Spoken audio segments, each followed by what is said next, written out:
안녕하세요. 네, 오늘 저희 심층 탐구에 함께 해주셔서 감사합니다. 오늘은 여러분이 공유해주신 유튜브 영상, 이걸 바탕으로 해서 통제 함수, 그리고 선택 모형, 특히 그 유명한 헤크만 선택 모형 있죠? 여기에 대해 아주 깊숙이 한번 파고들어 보려고 합니다. 어떠신가요? 좋습니다. 네, 오늘 다룰 내용이 사실 좀 깊이가 있죠. 네, 맞아요. 이 영상이 언뜻 보기엔 꽤 복잡한 통계 개념들을 다루고 있어요. 근데 너무 걱정은 마시고요. 저희 목표는 여기서 핵심적인 통찰, 그리고 좀 직관적인 이해를 뽑아내서 여러분께 전달하는 거니까요. 특히 이 개념들이 왜 교과서에서는 생각보다 잘 안 다루는데 실제 연구, 특히 그 원인과 결과 밝히는 거 있잖아요. 인과 추론. 여기서는 왜 이렇게 중요하게 쓰이는지 그 이유를 같이 한번 파헤쳐 보죠. 그럼 바로 시작해 볼까요? 네, 좋습니다. 이 모든 논의의 시작점에는요, 내생성, 엔도제뉴리티라는 아주 근본적인 문제가 있어요. 영상에서도 세상 모든 것은 내생적이다 이런 표현을 쓰는데 이게 무슨 뜻이냐면요. 아주 간단히 말해서 현실 세계는 모든 게 너무 복잡하게 얽히고 설켜 있다는 거예요. 그래서 어떤 원인 하나가 결과에 미치는 그 순수한 영향만 딱 떼서 보기가 정말 어렵다는 거죠. 네, 오늘 저희가 살펴볼 방법들이 바로 이 복잡하게 얽힌 실타래를 좀 푸는 데 도움을 주는 그런 도구들이라고 할 수 있습니다. 내생성, 모든 게 서로 얽혀 있다. 이 개념부터 좀 더 파고 들어보죠. 영상에서도 잠깐 언급됐는데 스티브 잡스 스탠퍼드 연설, 그거 기억나시죠? 점들을 잇는 것, connecting the dots. 과거의 어떤 경험들이 지금의 나를 만들었는지 당시에는 잘 모르잖아요. 근데 나중에 돌이켜봐야 그래서 그랬구나 하고 연결고리가 보이기 시작한다는 거죠. 이게 딱 현실 세계의 복잡성 같아요. 뭐랄까, 우리가 살면서 겪는 수많은 일들, 만나는 사람들, 읽는 책들, 이런 것들이 알게 모르게 서로 영향을 주고받잖아요. 그 과정 자체가 바로 내생성의 한 모습 아닐까요? 정확합니다. 네, 바로 그 점 때문에 어떤 원인의 순수한 효과, 그러니까 인과관계를 밝히는 게 그토록 어려운 겁니다. 영상에서 든 예시처럼 만약에 여러분이 오늘 시작한 다이어트나 운동이 1년 뒤 내 모습에 얼마나 영향을 미칠까 이걸 알고 싶다고 해보죠. 근데 1년 동안 다이어트나 운동만 하는 게 아니잖아요. 그쵸? 스트레스 받을 수도 있고 예상치 못한 병에 걸릴 수도 있고 식습관이 갑자기 바뀔 수도 있고 새로운 취미를 시작할 수도 있고요. 이런 수많은 다른 요인들, 이걸 저희가 이제 교란 요인, confounding factors라고 부르는데 이것들이 동시에 여러분의 1년 뒤 모습에 영향을 미쳐요.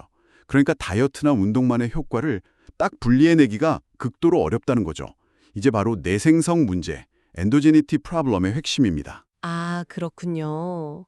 그럼 이 내생성이라는 개념이요. 혹시 예전에 다른 분석 방법론 공부할 때 들어봤을 법한 선택 편향, 셀렉션 바이어스, 이거랑은 어떤 관계인가요? 이게 같은 건가요? 아니면 좀 다른 건가요? 네. 아주 좋은 질문입니다. 영성에서도 이 점을 명확히 하는데요. 내생성은 선택 편향보다 더 넓은, 그러니까 상위 개념이라고 이해하시는 게 좋습니다. 선택 편향은 아시다시피 특정 그룹, 예를 들면 특정 프로그램에 참여하기로 선택한 사람들이 애초에 다른 그룹과 다른 특성을 가져서 생기는 문제잖아요. 이것도 내생성의 아주 중요한 원인 중 하나예요. 하지만 내생성은 그 외에도 우리가 관찰하지 못한 변수가 원인과 결과 모두에 영향을 미치는 경우, 이걸 관찰되지 않은 교란, unobserved confounding이라고 하죠. 이런 문제나 아니면 측정 오차 문제 같은 다양한 원인들을 다 포괄하는 더 큰 우산이라고 생각하시면 돼요. 예를 들어서 그 인과 그래프에서 말하는 백도어 경로가 열려있는 문제 같은 것도 다 이 내생성 문제의 범주에 속한다고 볼 수 있습니다. 그렇군요. 내생성이 그냥 선택 편향 문제 하나가 아니라 우리가 못 보는 여러 요인들이 막 얽히고 설키면서 생기는 더 큰 문제다. 이런 거네요. 그럼 이게 실제 데이터 분석, 특히 연구자가 직접 개입 안 하고 그냥 세상을 관찰하는 관찰 연구, observational study에서는 구체적으로 어떻게 나타나고 왜 문제가 될까요? 네, 거기서 문제가 복잡해지죠. 영상에서 든 그 정부 보조금, 그랜트 사례를 가지고 좀 더 얘기해보죠. 예를 들어 어떤 정부 프로그램이 기업 성과에 미치는 영향을 알고 싶어요. 그래서 보조금을 받은 기업, 이게 처치 집단이죠. 그리고 받지 않은 기업, 통제 집단, 이 둘의 성과를 그냥 비교한다고 해봐요. 이게 왜 문제가 될 수 있을까요? 언뜻 보면 그냥 비교하면 될 것 같은데요. 이게 문제가 될 수 있는 지점이 몇 군데 있습니다. 첫째로 보조금을 신청해서 받은 기업하고 신청을 했는데 심사에서 떨어진 기업 있잖아요. 이 둘은 애초에 다를 가능성이 아주 높아요. 예를 들어서 보조금을 받은 기업은 사업 계획이 더 탄탄했다거나 아니면 특정 기술력이 뛰어났을 수 있죠. 반대로 탈락한 기업은 뭔가 부족한 점이 있었을 거고요. 그러니까 보조금을 받았다는 그 결과 자체가 이미 기업의 어떤 특정 특성과 연결되어 있을 수 있다는 겁니다. 아, 그렇겠네요. 그럼 보조금을 아예 신청조차 안 한 기업들은요? 그 기업들을 통제 집단으로 삼으면 그건 괜찮지 않을까요? 그것도 간단하지가 않아요. 왜냐하면 보조금을 받지 않은 기업 중에서도 신청했다 떨어진 기업이랑 애초에 신청조차 안 한 기업은 또 다를 거거든요. 왜 신청을 안 했을까요? 보조금이 필요 없을 만큼 이미 잘 나가서 그럴 수도 있고, 반대로 보조금 제도가 있다는 걸 아예 몰랐거나 아니면 신청 절차가 너무 복잡해서 그냥 포기했을 수도 있죠. 이런 식으로 신청 안 한 그룹 안에도 굉장히 다양한 특성을 가진 기업들이 막 섞여 있을 거라는 거죠. 아, 듣고 보니까 진짜 복잡하네요. 결국에는 보조금을 받은 기업이랑 받지 않은 기업은 그 보조금 자체의 효과 말고도 우리가 모르는 수많은 이유들 때문에 이미 서로 다른 집단일 수 있다, 이 말씀이시죠? 바로 그겁니다. 이렇게 우리가 완전히 관찰하거나 통제할 수 없는 선택 과정, 셀렉션 프로세스, 또는 영상에서 좀 더 포괄적인 용어로 쓴 자료 생성 과정, 데이터 제너레이션 프로세스, 이게 바로 내생성을 유발하는 주범이에요.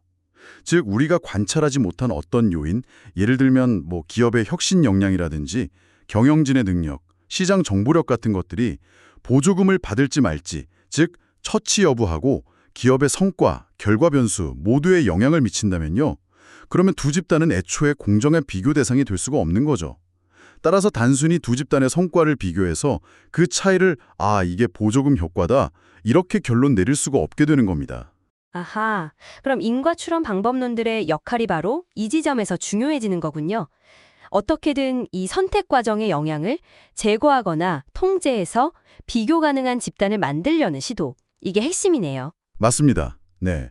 인과추론의 다양한 방법론들은 결국 어떻게 하면 이 선택 과정 또는 처치 배정 메커니즘, 트리트먼트 어사인먼트 메커니즘이라고 하죠. 이걸 효과적으로 다룰 수 있을까? 이 질문에 대한 각기 다른 해답을 제시한다고 볼 수 있어요. 그럼 어떤 해답들이 있는지 좀 더 자세히 살펴볼까요? 영상에서는 크게 몇 가지 접근법을 이야기하던데요. 첫 번째가 연구 설계, 리서치 디자인을 이용하는 방법이라고 하더군요. 네. 가장 강력하고 이상적인 설계는 역시 말씀하신 대로 무작위 통제 실험, Randomized Controlled Trials, RCTs입니다. 아, RCT. 네. 이건 연구자가 직접 개입해서 그냥 동전 던지기처럼 무작위로 누가 처치를 받고 누가 안 받을지, 통제 집단이 될지를 정하는 거죠. 이렇게 하면 이론적으로는 선택 편향 문제가 아예 원천적으로 차단된다고 하던데요. 왜냐면 처치를 받을지 말지가 대상의 어떤 특성과도 관련 없이 그냥 오직 운에 의해 결정되니까요. 근데 현실에서는 비용 문제, 윤리 문제, 또 실행 가능성 이런 것 때문에 RCT를 하기가 어려운 경우가 아주 많죠. 그렇죠. 그래서 차선책으로 활용되는 게 자연 실험, Natural Experiments나 준실험, Quasi Experiments 같은 것들입니다. 이건 연구자가 직접 실험을 설계한 건 아니지만 현실 세계에서 어떤 정책 변화라든가 사건 때문에 마치 무작위 배정하고 비슷한 상황이 발생했을 때 이걸 활용해서 인과 효과를 추정하는 방법이에요. 예를 들어 특정 지역에만 갑자기 새로운 정책이 도입됐다. 이러면 그 지역하고 그렇지 않은 지역을 비교하는 거죠. 그리고 또 하나 흥미로운 설계 기반 접근법으로 도구 변수, Instrumental Variables, IV가 언급되더라고요. 이건 좀 개념이 독특한 것 같아요. 영상 설명을 보니까 처치, 예를 들어 보조금 수혜 자체에는 영향을 주는데 결과, 예를 들어 기업 성과에는 오직 그 처치를 통해서만 영향을 미치는 어떤 도구 같은 변수를 찾는 방법이라고 하던데요. 이게 맞나요? 네, 맞습니다. 도구 변수, IV는 내생성 문제를 해결하는 굉장히 강력한 방법 중 하나예요. 근데 문제는 적절한 도구 변수를 찾는 게 정말 어렵다는 거죠. 도구 변수는 세 가지 조건을 만족해야 하는데요. 첫째, 처치 여부 결정에 영향을 줘야 하고요. relevance. 둘째, 결과 변수에는 오직 처치를 통해서만 영향을 미쳐야 해요. exclusion restriction. 마지막으로 도구 변수 자체가 결과에 영향을 미치는 다른 숨겨진 경로가 없어야 합니다. independence. 이 조건들을 만족하는 변수를 찾으면 그 변수를 이용해서 처치의 인과적 효과를 추정할 수 있습니다. 근데 영상에서 언급된 것처럼 IV 분석은 모든 대상에 대한 효과가 아니라 도구 변수에 의해서 처치 여부가 영향을 받는 특정 그룹, 우리가 compliers라고 비르는 사람들이죠. 이 사람들에게 미치는 효과, 즉 국소 평균 처치 효과, Local Average Treatment Effect, LAT를 추정하게 돼요. 그래서 전체 평균 효과, AT와는 다를 수 있다는 점은 좀 유의해야 합니다. 와, RCT 자연실험, 도구 변수. 이렇게 보니까 연구 설계를 통해서 선택 과정을 통제하려는 아이디어들이 정말 다양하네요. 네, 중요한 공통점은요. 이 모든 설계 기반 접근법들이 결국 어떻게 처치가 배정되었는가 하는 그 메커니즘, 즉 선택 과정을 명확히 이해하고 통제하려는 시도라는 점입니다. RCT는 연구자가 직접 무작위로 통제하고 자연실험이나 준실험은 자연 발생적인 어떤 사건이 그 역할을 대신하고 IV는 조건을 만족하는 도구 변수가 그 역할을 수행하는 셈이죠. 그런데 만약에 이원 설계를 적용하기가 어려운 상황이면 어떡하죠? 영상에서는 다른 접근법들도 좀 언급하는데요. 예를 들어서 그래프 모형, 그래피컬 모델즈를 이용하는 방식도 있다고 하더라고요. 이건 변수들 간의 인과관계를 직접 그러니까 그래프로 그리고 그 구조를 분석해서 교란 요인의 영향을 차단하는 방법을 찾는 접근, 이렇게 이해하면 될까요? 네, 맞습니다. 인과 그래프, 특히 그 DAGS, Directed Acyclic Graphs라고 부르는 것들은요. 변수들 간의 인과적 가정을 명시적으로 표현하는 데 아주 유용해요. 그리고 어떤 변수를 통제, 즉 조건화해야 내생성 문제, 특히 교란 편향을 제거하고 우리가 원하는 인과 효과를 식별할 수 있는지 이걸 시각적으로 파악하는 데 도움을 주죠. 그래프 이론을 바탕으로 해서 수학적으로 꽤 엄밀하게 접근하는 방식입니다. 그리고 드디어 오늘의 주인공과 연결되는 접근법이 나오네요. 바로 통계 모형, 스태티스티컬 모델링을 이용하는 방식인데요. 이건 선택이 일어나는 과정 자체를 통계적인 확률 모형으로 직접 만들어서 분석에 활용하는 거라고요. 정확합니다. 네, 앞서 살펴본 설계기관 접근법이나 그래프 모형이 주로 어떤 변수를 통제할 거냐 또는 어떤 비교를 할 거냐 여기에 초점을 맞춘다면요. 통계 모형 접근법은 선택 과정 그 자체를 어떻게 수리적으로 표현하고 그 영향을 제거할 거냐 여기에 더 집중합니다. 예를 들어서 어떤 요인들이 보조금 신청에 영향을 미치고 또 어떤 요인들이 최종 선정에 영향을 미치는지 그 확률 과정을 통계 모형으로 구축하는 거죠. 그리고 이 모형 정보를 활용해서 내생성 문제를 해결하려고 시도하는 겁니다. 이게 바로 오늘 저희가 자세히 알아볼 선택 모형, Selection Models 하고 통제 함수, Control Function 접근법의 핵심 아이디어라고 할 수 있습니다. 자, 그럼 드디어 오늘의 핵심 주제, 통제 함수와 선택 모형으로 넘어가 보겠습니다.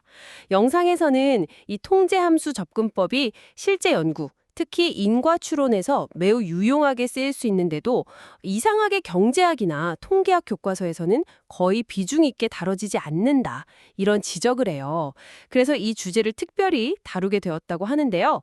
혹시 들어보신 적 있으신가요? 통제 함수? 아마 통제함수라는 용어 자체는 좀 생소하게 느끼실 분들이 많을 것 같아요. 하지만 관련 분야 연구자들 사이에서는 꽤 알려진 개념이고 또 특정 분야에서는 활발히 사용되기도 합니다. 그런데 아마 더 많은 분들이 들어보셨을 이름은 헤크만 선택 모형, 헤크만 셀렉션 모델일 겁니다. 2000년에 제임스 헤크만 교수가 이 모론 개발 공로로 노벨 경제학상을 수상했을 정도로 아주 유명하죠. 주로 이제 노동경제학에서 여성의 경제활동 참가 결정과 임금관계 분석, 여기서 출발했지만 지금은 다양한 분야에서 샘플 선택 편향, 샘플 셀렉션 바이어스 문제를 다루는 거의 표준적인 방법론 중 하나로 자리 잡았습니다. 네네. 헤크만 내용은 저도 들어본 것 같아요. 그런데 영상에서 정말 흥미로운 지적을 하더라고요. 이 엄청나게 유명한 헤크만 모형이 사실은 우리가 방금 이야기한 상대적으로 덜 알려진 통제 함수 접근법의 아주 특별한 경우, 스페셜 케이스에 해당한다는 거예요. 이게 진짠가요? 네, 그렇습니다. 사실 헤크만 모형의 그 수학적 구조를 자세히 들여다보면요. 그 핵심에는 선택 과정에서 발생하는 오차항하고 결과 방정식의 오차항 간의 상관관계, 이것 때문에 문제가 생기는데 이걸 통제하기 위한 어떤 함수를 추정해서 결과 방정식에 추가하는 아이디어가 담겨 있어요. 이게 바로 통제함수 접근법의 기본적인 원리하고 정확히 일치합니다. 다만 헤크만 모형은 특정한 가정, 예를 들어 오차항이 이별량 정규 분포를 따른다는 가정하에서 그 통제 함수가 아주 구체적인 형태, 바로 역밀수 비율, inverse Mills ratio라는 형태를 갖게 되는 특별한 케이스인 거죠. 영상 제작자 말처럼 통제 함수라는 더 넓은 프레임워크가 덜 알려져 있다 보니까 많은 사람들이 헤크만 모형을 그냥 독립적인 어떤 특정 기법으로만 배우고 이 연결고리를 놓치는 경우가 많습니다. 와, 그렇군요. 헤크만 모양이 통제함수라는 더 큰 그림의 일부다. 이걸 아는 것만으로도 뭔가 개념이 확 명확해지는 느낌인데요. 마치 뭐랄까, 특정 브랜드 자동차만 알다가 아, 그게 세단이라는 더 큰 카테고리의 한 종류구나. 이걸 알게 된 기분이랄까요? 네. 아주 적절한 비유 같습니다. 헤크만 모형을 통제 함수의 한 예시로 이해하면요. 그걸 넘어서서 다른 종류의 선택 문제나 다른 가정하에서도 비슷한 통제 함수 아이디어를 적용할 수 있다는 좀 유연한 사고가 가능해집니다. 이게 바로 영상 제작자가 강조하는 직관적 이해의 중요성과 연결되는 부분이에요. 헤크만 모형이 어렵게 느껴지는 이유 중 하나가 뭐 복잡한 수식이라 특정 분포 가정에만 매몰되기 때문일 수 있다는 거죠. 하지만 그 근본적인 아이디어, 즉 선택 과정을 모델링해서 그 영향을 통제한다는 이 통제 함수의 원리를 먼저 이해하면 수식은 그 아이디어를 구현하는 그냥 도구일 뿐이라는 걸 깨닫게 됩니다. 아하, 그럼 통제 함수나 선택 모형이 구체적으로 어떻게 내생성 문제를 해결하는지 회계 분석, 리그레션 맥락에서 조금만 더 설명해 주실 수 있을까요? 아까 내생성이 회계 분석에서는 원인 변수 X랑 오차항, 에럴 텀 간의 상관관계로 나타난다고 하셨잖아요. 네, 맞습니다. 회귀 분석에서 보통 y는 베타 제로 플러스 베타 1 x 플러스 엡실론 이런 식을 쓰죠. 여기서 오차항 엡실론은 y에 영향을 미치는 요인 중에 x를 제외한 나머지 모든 것들을 담고 있어요. 만약에 우리가 못 보는 어떤 요인, 예를 들어 개인의 동기부여 수준 같은 것이 x, 교육 수준하고 y, 소득 모두에 영향을 미친다고 해봐요. 그러면 이 요인은 오차항 엡실론에 포함되면서 동시에 x와 상관관계를 갖게 됩니다. 이게 바로 내생성 문제예요. 이 경우 우리가 추정한 베타1 값은 교육 수준 x의 순수한 인과적 효과가 아니라 동기부여 수준 같은 다른 요인의 영향까지 막 뒤섞인 편향된 값이 되는 거죠. 이상적인 상황은 x하고 엡실론이 아무런 관련이 없는 외생적 상태여야 우리가 베타1을 인과적 효과로 해석할 수 있습니다. 아, 그러니까 내생성이 있으면, 즉 X랑 오차항 엡실론이 상관관계를 가지면 우리가 진짜 알고 싶은 그 베타1 값을 제대로 추정할 수 없다는 거군요. 네, 맞습니다. 그래서 통제함수 접근법의 아이디어가 정말 기발한 건데요. 우리가 직접 관찰할 수 없어서 문제가 되는 그 선택 과정이나 보이지 않는 요인의 영향을 통계적으로 추정을 해요. 그리고 그걸 마치 새로운 변수처럼 회기식에 명시적으로 포함시켜서 통제해버리는 겁니다. 예를 들어 헤크만 모형의 경우에는 1단계에서 어떤 요인들이 그 사람이 특정 선택, 예를 들어 취업을 할 확률에 영향을 미치는지 모델링을 하고요. 이게 선택 방정식. 2단계에서 이 모델링 결과를 바탕으로 계산된 통제함수, 즉 역밀수 비율을 원래 우리가 알고 싶었던 결과, 예를 들면 임금을 설명하는 회기식, 결과 방정식의 추가적인 설명 변수로 넣는 거죠. 이렇게 하면 원래 오차항에 숨어있던 그 선택 편향의 영향이 이 통제함수 변수에 흡수되면서 우리가 관심 있는 변수 x와 오차항 간의 상관관계가 제고되어서 베타1을 좀 더 인과적으로 해석할 수 있게 된다. 이런 원리입니다. 와, 정말 재치 있는 방법이네요. 보이지 않는 문제를 직접 다룰 수가 없으니까 그 문제의 그림자 같은 것을 통계적으로 추정해서 대신 통제해버린다, 이런 거군요. 네, 그런 비유도 가능합니다. 물론 이 방법이 완벽한 해결책은 아니에요.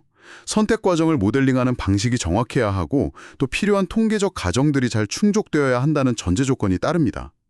하지만 적절히 사용된다면 ICT나 좋은 자연 실험 혹은 좋은 도구 변수를 찾기 어려운 그런 현실적인 상황에서 내생성 문제를 다루는데 아주 유용한 도구가 될 수 있습니다. 자, 오늘 정말 깊이 있는 논의를 나누어 봤습니다. 우리는 인과관계 파악의 큰 걸림돌인 내생성, 즉 세상 만물이 서로 얽혀 있다는 문제에서 출발했죠. 그리고 이게 관찰 연구, 특히 정보 보조금 같은 사례에서 어떻게 문제를 일으키는지 살펴봤습니다. 그리고 이를 해결하기 위한 다양한 전략들, RCT, 자연 실험, 도구 변수, 그래프 모형, 그리고 통계 모형이 결국에는 모두 선택 과정을 어떻게든 통제하려는 공통된 목표를 향하고 있다는 것을 확인했습니다. 그렇죠. 네, 맞습니다. 그리고 그중에서도 통제 함수와 그 유명한 특수 사례인 헤크만 선택 모형이 바로 이 선택 과정을 통계적으로 모델링해서 다루는 강력하면서도 때로는 그 중요성이 좀 간과되기 쉬운 그런 접근법이라는 점을 깊이 있게 탐구했습니다. 핵심은 복잡한 수식 이전에 이러한 방법들이 왜 필요하고 또 어떤 원리로 작동하는지에 대한 개념적이고 직관적인 이해를 갖추는 것이 중요하다는 점이었죠. 영상 제작자가 강조했듯이 그 직관이 바탕이 될 때 비로소 수학과 통계라는 도구를 제대로 활용할 수 있게 됩니다. 그래서 이 모든 복잡한 이야기가 지금 이걸 듣고 계신 당신에게는 어떤 의미가 있을까요? 아마 매일 회귀 분석이나 헤크만 모형을 직접 사용하시진 않겠죠. 하지만 우리가 일상에서 접하는 수많은 정보나 연구 결과들을 한번 떠올려 보세요. A 프로그램에 참여한 사람들의 만족도가 더 높았더라. B 정책을 시행한 지역의 범죄율이 낮아졌다. 이런 이야기들요. 그 뒤에는 오늘 우리가 이야기한 선택 과정이나 내생성 문제가 숨어 있을 가능성이 매우 높습니다.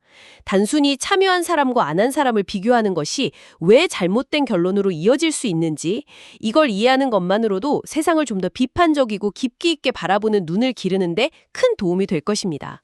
네, 마지막으로 여러분께 던지고 싶은 질문이 하나 있습니다. 오늘 우리는 내생성 문제를 다루는 두 가지 주요 접근법으로 설계 기반의 도구 변수, IB와 모델 기반의 선택 모형 통제 함수를 살펴봤습니다. 둘 다 관찰되지 않는 선택 과정이나 교란 요인 때문에 생기는 문제를 해결하려는 공통된 목표를 가지고 있죠. 하지만 작동 방식이나 가정에는 분명한 차이가 있습니다. 그렇다면 여러분이 어떤 연구 문제를 만났을 때 어떤 상황이라면 IB 접근법을 더 선호하시겠습니까? 또 어떤 상황에서는 선택 모형이나 통제 함수 접근법이 더 적합하거나 신뢰할 수 있다고 판단하시겠어요? 이 보이지 않는 요인들을 통제하는 방식에 있어서 두 방법론이 암묵적으로 깔고 있는 어떤 근본적인 가정의 차이가 여러분의 선택에 영향을 미칠까요? 이 질문에 대해 한번 곰곰이 생각해 보시면 오늘 논의한 내용을 정리하는 데 도움이 될 것 같습니다.